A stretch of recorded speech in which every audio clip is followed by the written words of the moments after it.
When I was a kid, I watched a lot of TV. Hell, I watched it so much my parents didn't let me keep one in my room. They thought I'd stay up all night watching cartoons or weird sci-fi movies. Then Katrina hit New Orleans. We got out safe, but our house was in such bad shape we had to move into an apartment miles away from all of my friends. My folks felt bad about the situation, so they set up a set on my desk and made me promise to go to bed on time. That promise was swiftly broken. The TV had a headphone jack, and I managed to score a compatible set by trading some kid at school a Blue Eyes White Dragon. As long as I wasn't too loud, I was free to watch whatever, whenever. Those days were rough, so it was nice having something I could lean on when I started missing home. One Sunday night, I was flipping through like usual, when a bumper I'd never seen before caught my attention.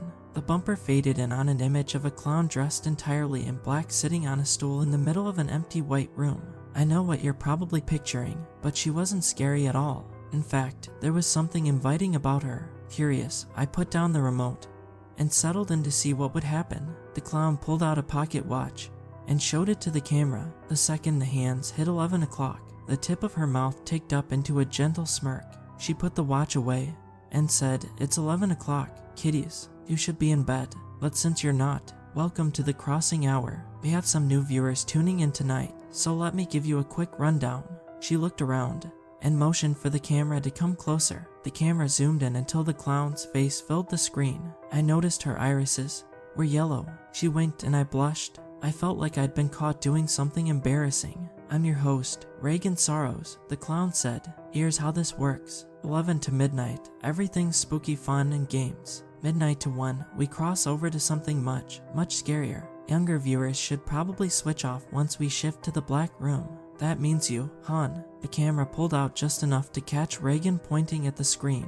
I knew it was silly, but it felt like the comment was aimed directly at me. Naturally, I was hooked. After catching that first broadcast, I watched Crossing Hour every Sunday night, without fail. Every week, the programming changed, and you never got the same combination of shows 2 weeks in a row. I didn't know about variety shows or stuff like The Wonderful World of Disney at the time, so the idea of never knowing what I was going to get was a real thrill. The block always started with the White Room shows. None of Crossing Hour's programming had age ratings, but the White Room seemed to be more or less for all ages. I can't remember everything I watched on it, but a few stand out. Almost every week, there was a new episode of Heckbusters. It was like X-Files for kids, but with a higher budget than shows like Goosebumps. Every episode followed a different team of kids as they investigated some spooky happening around the world. Some of the teams were used multiple times, some just once. The through line was that they were all members of Heckbusters International, a sort of Girl Scouts for monster hunters. My favorite kid was David. He was a loner, but he was really smart and knew a lot about how to trap ghosts and fight werewolves and stuff. Even better, we had the same name, so I could pretend I was the one fighting monsters and helping out my friends. His group got the most episodes, which I was always really happy about. Grim Grin's Palace was a puppet show about the Grim Reaper. I want to say it was a parody of little kids shows like Bear and the Big Blue House, but there was something weirdly sincere about it. Grim, as the Reaper insisted the audience call him, was trying his best to be one of those cool uncle types for the viewer. The catch was his palace was full of demons and weird creatures that annoyed the hell out of him, so most of the time he'd end up getting angry, and the episode's intended plot would go out the window. There was always a moral, but it was presented so poorly I usually ignored it and laughed at the shenanigans Grim got into. Not going to lie though, a couple of the lessons landed. I still think about the conflict escalation episode since it's the one time Grim managed to keep his cool. Stopped clocks, I guess. The timing was a cartoon that's hard to describe. Every episode features a giant humanoid statue that occasionally plonks into a different time period.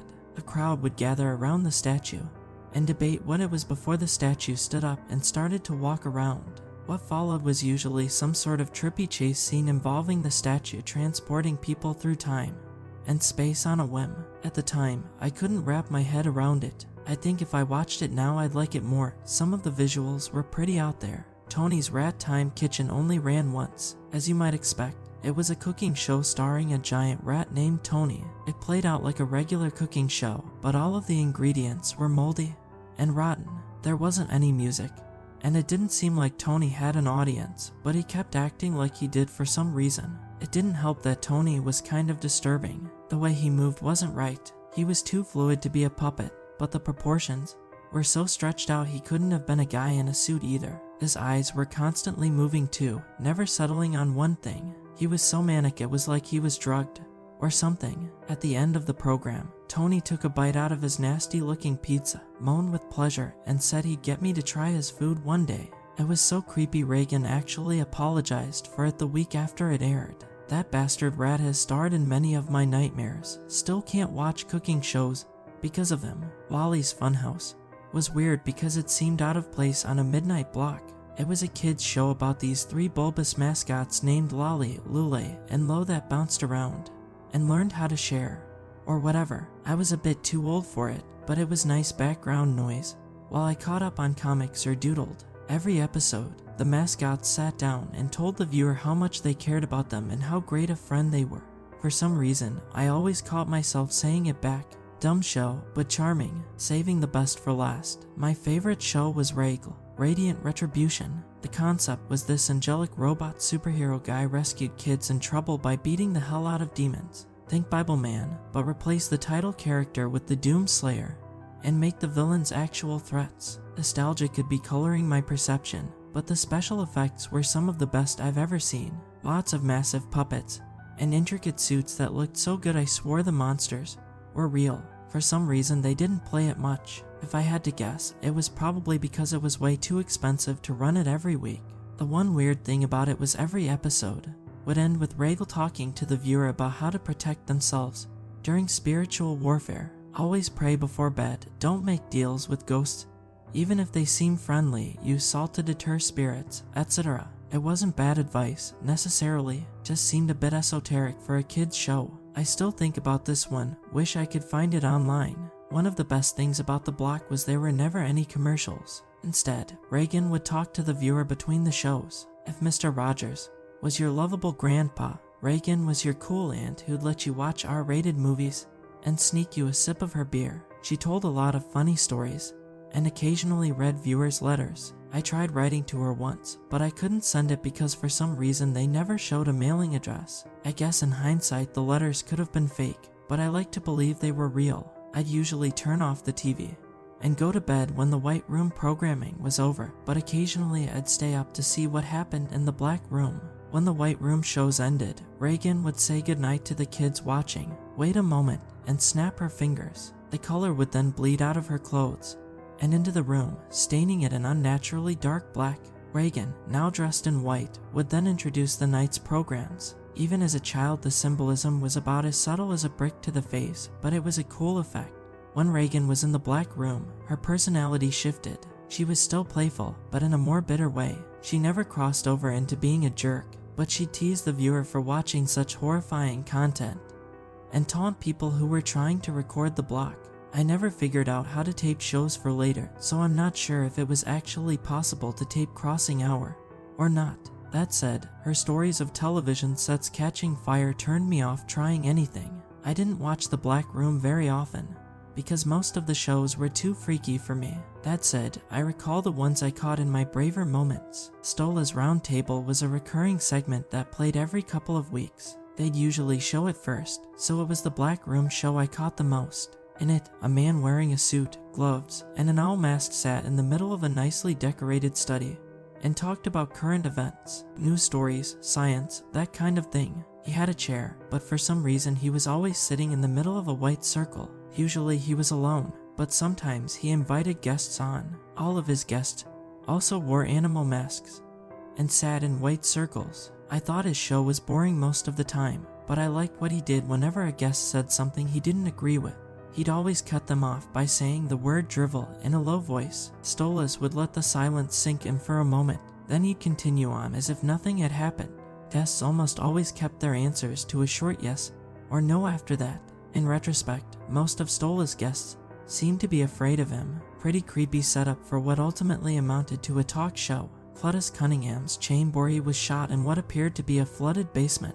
The titular Cletus was a disgusting old hick who wanted to teach the viewer how to make real moonshine. This one was hard to watch because it was recorded off a handheld camcorder. The guy filming was terrible at keeping the camera steady, so it was hard to make out what was happening. Something about a party and harvesting ingredients. I had to turn it off midway through because the camera work was so bad I started to get sick. That and someone in the background started moaning for help. One nature special followed a camera which was being lowered into the ocean. The camera must have been pressurized somehow because it went deeper and deeper without cracking or having an issue with transmitting video. Eventually the camera got so deep there was no light at all. It was silent for a few minutes, then something in the dark groaned. Weird sounds reverberated through the water, almost like chanting. Before I could figure out what it was saying, the camera jerked hard, and the footage cut out. The rest of the program was a technical difficulties screen. There was one untitled show that started out in a dark room full of shiny threads. A soft voice in the darkness started talking, saying stuff about how kind it was of us to come into its home, or whatever. The topic turned to tonight's dinner, and I realized something was slowly creeping towards the camera out of the darkness. The voice was so hypnotic, I didn't realize the thing was a giant spider until its face loomed out of the shadows. Multiple eyes glittered menacingly as the spider clicked its mandibles and reared back. I ripped off my headphones, dove for the remote, and turned the show off before the spider had a chance to do whatever it was planning to do to the cameraman. I was already an arachnophobe, but that show made it so much worse. The way those eyes glistened in the dark. A show that only aired once looked like home video footage of a guy walking through a house. The viewer never saw the guy's face or got an explanation about why he was there. Halfway through the show, the cameraman started filming people sleeping in beds. The creepy thing was the cameraman didn't do anything to them or say anything. He just stood there for a bit and moved on. The show ended when the cameraman crept into the basement and zoomed in on someone watching a TV. The guy turned around and the show abruptly stopped. I couldn't get a good look at the guy's face, but he seemed scared. Even with the threat of potential nightmares hovering over my head, I couldn't stop watching CrossingOnOver. Problem was, I couldn't talk to anyone about it. If I told my parents, they'd know I was staying up too late, and the kids at school thought I was making it up for attention. I felt bad about it at first, but then I decided to think about it like I'd been inducted into a secret club. It was a fun feeling, and it took my mind off recent events. And then one day I stopped watching, all because of one specific show that really got to me. It started out as a pretty great night. Hackbusters had a David episode, and there'd been a particularly kick-ass episode of Regal. He'd been forced to fight a whole gauntlet of monsters at the same time, and he still won. He even managed to decapitate the monster that had organized the whole thing. Seriously, best show ever. After Regal's end credits ran, Reagan said goodnight and switched the show over to the black room. I was just about to turn it off when a little voice in the back of my head told me to stick around. I had just turned 9 the day before, and I guess that made me feel more grown up or something. So what if the black room had given me nightmares before? The white room had too. It was just weird TV. I could handle it. I settled in and watched the first program. Another episode of Stolas. Nothing special. After Stolas ended, a bumper played like usual, but instead of Reagan's normal introduction, the bumper faded in on an empty black room. Off screen, Reagan was arguing with someone. Whoever it was, his ass was getting chewed out. This was new. I'd never heard Reagan get angry before. After a few more seconds of arguing, someone pointed out they were on. Reagan stepped into view, fixed her outfit, and glared at the camera. She forced a smile, but I could tell she was still mad. Hey there, creeps. This next program is going to be even spookier than usual. Viewer discretion is advised. Reagan held the smile for a moment, then her face fell. I know I say that every night, but I'm serious. Kids, if you're still here, turn off the TV.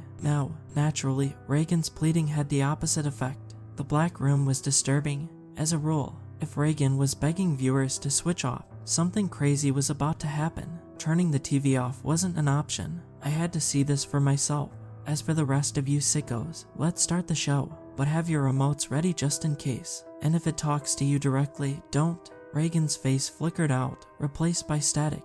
After a few seconds, a title card appeared. Nothing fancy, just some white text on a black background. The name of the program was Invitation. The screen cut to a dimly lit room filled with candles and weird symbols. It was too dark to see exactly what the symbols were, but they were all made up of circles and complicated line work. The audio was bad too, like something recorded on an old home video camera. A hooded man walked into the room, cleared his throat, and spoke to the camera. Deep shadows made it impossible to see his face. Welcome. Tonight, we are going to invite a being from beyond the grave into our earthly plane. Unlike this network's previous offerings, we will be seeing raw, uncontrolled evil on live television. I look forward to the results. The man drew a circle around himself, sat down, and began muttering. I tried to catch the words, but I couldn't understand what he was saying over the camera buzz. The man muttered for a few minutes, then raised his hands. Hark, if any being hears me, speak.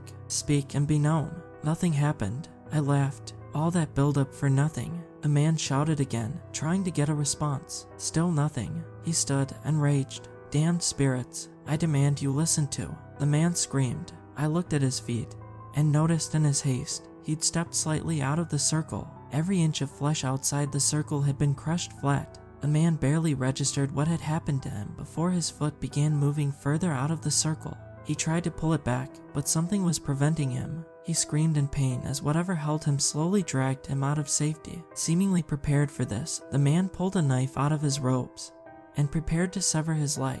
Before he could swing the blade, the thing grabbing him yanked hard on his leg.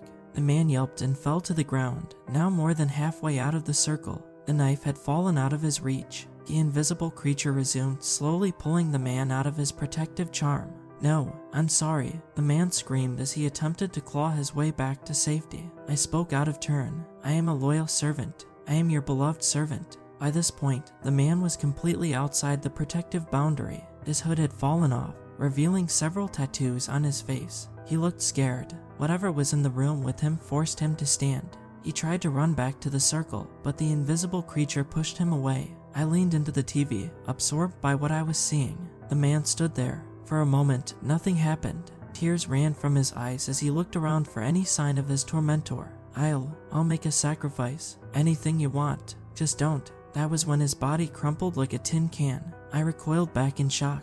1 second the guy was fine. The next his body was flattened in the middle. Blood trickled from his mouth as he gasped his last breath. I like to think he died before the pain hit. The corpse stood there for a few seconds before falling to the ground. After that, nothing. The body stayed on the floor. The thing in the room was silent. The camera buzz droned on and on. Eyes still glued to the TV, I reached for the remote. Whatever came next wasn't worth it. That was when the voice said, "Don't touch that." I froze. Nothing had happened on the show. Same dead guy, same vacant audio buzz. But I'd heard it crystal clear through the headphones. Whatever was in that room was talking. Good. Hands in your lap. Now. I want to talk to you. I did as the voice told. It seemed like a bad idea, but I couldn't help being curious about what it had to say. Listen to me very carefully. This man was a very bad person. He did many terrible things. He deserved to die. Do you understand? I couldn't help nodding. To this day, I'm not sure if it was because I agreed or because I was too scared to argue. Good. Let that out of that way. Hello, my newly devoted followers. So lovely to meet all of you. A light static haze covered the screen. If I squinted, the static just barely made a shape in the middle of the room. It was vaguely humanoid, but something about it wasn't right. The arms would be too long, then they'd fix themselves. But the head had horns, then the horns would disappear. But it would have too many legs, and so on. Devoted, you've tuned in tonight because you wanted to see evil. Here I am, and I what you hoped for. There was a pause. The voice laughed, and the fuzzy shape paced the room. I noticed it steered clear of what remained of the circle. Devoted, can I be honest with you? I'm thrilled. I've never been able to talk to so many of you at once before. I don't know what to say. Oh, I know. Would anyone like to make a deal? The shape briefly looked at the camera, then continued to pace the room. I was starting to feel let down. The guy getting killed was scary, but this part was dragging on too long. Oh, we've got our first one signed. And dotted. Devoted, you're too kind to me. Anyone else? This continued for a while. The shape would pace the room, glance at the camera, say something about completing another deal, then start pacing again. As the program went on, the static shape grew clearer. It got to the point where I didn't have to squint to see it anymore. Devoted, you're all so wonderful. I could deal with you all day. I can't help noticing there are some viewers out there who haven't spoken up yet. Isn't there something you want? The comment got me thinking about home. The show was getting boring, so it wasn't long before I started daydreaming. It would be nice to go back, see all the friends I had to leave behind, hang out at all my favorite spots again. I could tell all my friends about CrossingOver too. They'd believe me. We could all have a sleepover, and watch it together. I could be the cool kid, the kid everybody liked. It's yours, David. All you have to do is ask. I jumped back to attention. The thing was still pacing the room. It had grown much clearer since I'd zoned out. It was easier to see the transformations as it changed shape. Spider legs, bat wings, eyes with too many pupils, misshapen hands, serpent-like tails, goat heads, and all sorts of other horrors flashed over the thing's frame in impossible, lifelike detail. Just looking at it made me feel sick. You can have anything you want, devoted. Just ask. Out loud. Right now, there was an unnerving forcefulness to the thing's voice. I forced a chuckle and grabbed the remote again. Ask. I winced and ripped my headphones off. The voice was so loud my ears started ringing. I quickly turned off the TV. As the power cut out, I heard a roar of frustration bellow out of the headphones. I can't be sure, but I swear the shape glared at me right before the screen went black. I settled into bed and stared at the ceiling. No matter how hard I tried, I couldn't get to sleep. I kept replaying the last part of the show in my mind. David and devoted did sound kind of similar, but devoted had an extra syllable. But if you said it fast enough, it all sort of ran together, and it was late. I was tired, but I heard David. I fell asleep before I could decide one way or the other. That night I had some of the worst nightmares of my life. Something was in my room, and it wanted to hurt me, but I couldn't see it. It kept moving around so I couldn't get a good look at it, and it whispered things about what it would do to me and my parents just when I was starting to calm down. I woke up so many times, I lost track of what was a dream and what was real. At one point I woke up to a woman sitting on my bed, but she shushed me before I could say anything. Just me. Han fell back to sleep. In my sleep-numbed state, I reasoned she was either my mom or a dream. Either one was a threat, so I shut my eyes and drifted off. The rest of the night was peaceful. The following nights, however, were plagued with similar nightmares. None of them were as vivid as the first nights, but they were just as terrifying. It got so bad I couldn't even watch the White Room shows anymore. Eventually, fear became aversion, and aversion became habit. When my family moved out of the apartment and settled into our new house, there were no complaints when my folks said I couldn't keep the TV in my room anymore. All desire to watch Crossing Hour was gone. I didn't think about Crossing Hour again until a few years later. One day, bored in science class, I doodled Regal in my notebook margins. The doodle activated all the good memories from before invitation, and I decided, as long as I stuck to the White Room, it couldn't hurt to check in on Reagan and see how the block was doing. That Sunday night at 11 o'clock, I snuck downstairs to the basement, plugged in the old set, and flipped through every channel, hoping against hope that I'd stumble onto Crossing Hour again. I tried every channel twice. It wasn't playing on any of them. Every couple of weeks, I tried again. No luck. Maybe it was a regional thing. Maybe it got cancelled. Maybe Reagan just got sick of it and shut it down. Whatever the reason, Crossing Hour was off the air. Which brings me to this post. A cooking show came on last night, and it reminded me of that damn rat. Normally I click the show off and try to forget, but this time got me thinking. Has anyone else seen Crossing Hour? If you have, shoot me a message, and we can chat about old times. Even better, let me know if you have tapes. I'd love to watch Regal again. Keep imitation to yourself, though. I don't care if it was a trick, or if it's not as scary as I remember, or if I was hearing things at the end. I never want to see it again.